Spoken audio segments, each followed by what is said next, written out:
Masuknya perusahaan Anugrah Teknik Industri di Parigi Motong sempat menjadi polemik. Hal itu karena simpang siurnya informasi terkait aktivitas perusahaan dan penetapan harga pembebasan lahan warga.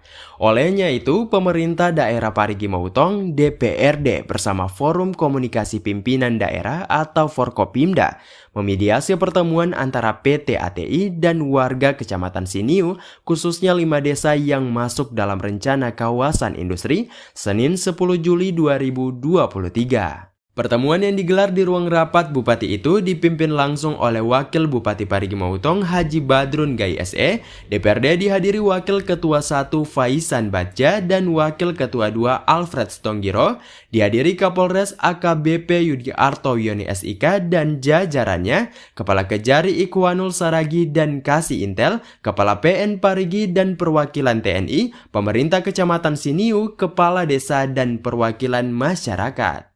Sejumlah poin penting yang disimpulkan dalam rapat koordinasi itu diantaranya, Wakil Bupati memerintahkan OPD terkait diantaranya Dinas Penanaman Modal dan Pelayanan Terpadu Satu Pintu, Badan Kesatuan Bangsa dan Politik, Bidan Pertanahan, dan Dinas PUPRP, Dinas Lingkungan Hidup membentuk tim untuk memediasi aspirasi warga Siniu terkait pembebasan lahan dengan melibatkan Forkopimda. Pada kesempatan yang sama, Kapolres Parigi Motong AKBP Yudiarto Yoni SIK menegaskan, jajarannya akan memantau setiap proses untuk memastikan situasi aman dan kondusif, mengingat ada potensi konflik yang bisa terjadi jika keinginan masyarakat Siniu untuk berkomunikasi dengan pihak perusahaan tidak dimediasi dengan baik. Sementara itu, Asisten Jenderal Manajer PT ATI Agus Rianto menjelaskan, kehadiran PT ATI di Parigi Motong untuk membangun kawasan industri smelter nikel dengan target luas lahan 2.500 hektar. Agus Rianto mengatakan PT ATI hanya membuka kawasan industri, bukan pertambangan seperti informasi yang beredar di masyarakat. Untuk pembebasan lahan, legalitas, dan lain sebagainya, karena salah satu dari legalitas perizinan itu adalah lahan. Jadi ada persyaratan yang mengatakan misalkan kita bikin izin A itu adalah harus punya lahan, lahan dinas. Makanya progres kami adalah saat ini yang pertama untuk pembebasan lahan dulu. Berapa hektar? Target kami, luas kami yang diizinkan oleh PKKPR. PKKPR itu kalau dulunya namanya izin lokasi. Sekarang itu namanya persetujuan kegiatan pemanfaatan ruang. Nah, atau izin penggantinya izin KKP itu kami punya izin 2.500 hektar. Dari target tersebut, Pemda Parigi Motong hanya mengizinkan membuka lahan seluas 1.200 hektar. Saat ini, PT ATI sementara mengurus segala legalitas dan salah satu syarat adalah pembebasan lahan untuk pembangunan kawasan.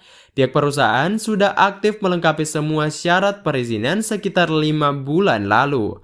Pembebasan lahan kata dia akan dilakukan secara bertahap dan untuk syarat pembuatan izin sebagai langkah awal bisa 50-100 hektar. Untuk perizinan kita cukup mungkin 100 sampai 50 hektar bisa sambil jalan ya, karena perizinan karena pembebasan lahan itu sifatnya nggak langsung gitu loh, nggak langsung, tetap kita bertahap karena kendalanya di situ banyak, terutama harga, kesepakatan dan lain sebagainya. Apakah dia berdasarkan apresial penentuan harga dari daerah atau bagaimana?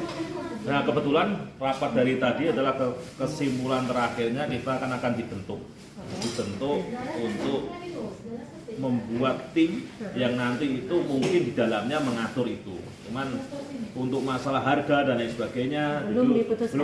Belum ya. Artinya sudah diputuskan, cuman kemungkinan akan dibicarakan ulang. Cuman harapan perlu diketahui juga bahwa PT ATI ini, perusahaan ini juga punya kemampuan toh. Punya kemampuan dan pastinya kita tetap mengedepankan aturan. Artinya regulasi apa NJOP di mana kita akan patuhi. Seperti itu.